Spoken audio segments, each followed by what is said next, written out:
Bolalarni ijtimoiy himoya qilish tizimi takomillashtirilishi munosabati bilan ayrim qonun hujjatlariga o'zgartirish qo'shimchalar kiritish haqida o'tgan safar juda yaxshigina muhokamalar, munozaralar bo'ldi. To'g'risini aytish kerak, bu albatta qiziq, parlamentda bo'lish kerak bo'lgan jarayonlardan bittasi.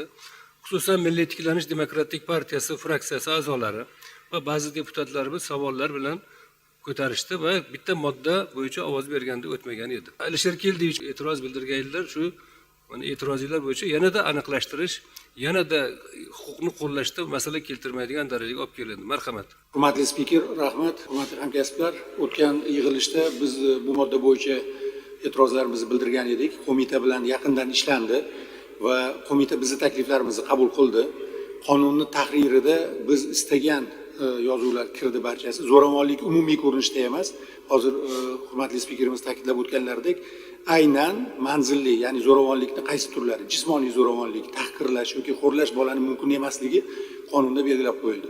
O'ylayman, qonundagi bu tahrir o'qituvchilarimizning haq-huquqlarini to'g'ri himoya qilinishiga olib keladi va qonunimiz ham aniq va lo'nda ishlashiga olib keladi. Qo'mitaga minnatdorchilik bildiramiz. Qonunni qabul qilishga e'tirozimiz yo'q. Prezidentimizni olib borayotgan siyosatlarning ichida eng asosiylardan bittasi mana shu oilada bolalarga nisbatan ularning huquqlarini himoya qilish.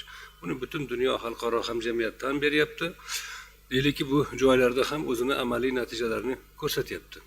Shuning uchun mana bizda mana aniqlik kiritganligingiz bekorga emas. Bolalarni zo'ravonlikdan saqlashda zo'ravonlikni hamma turlari alohida aytilgan va mana shu qonunda biz hozirgi sizlar bilan ma'qullagan qonunda zo'ravonlikni hamma turi bo'yicha pedagoglar javobgar bo'lmaydi, balki ota-onalar, uni bosuvchilar bor.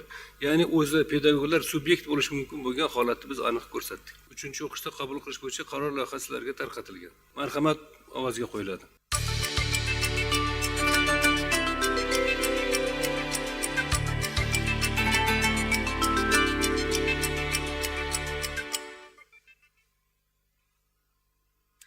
Rahmat.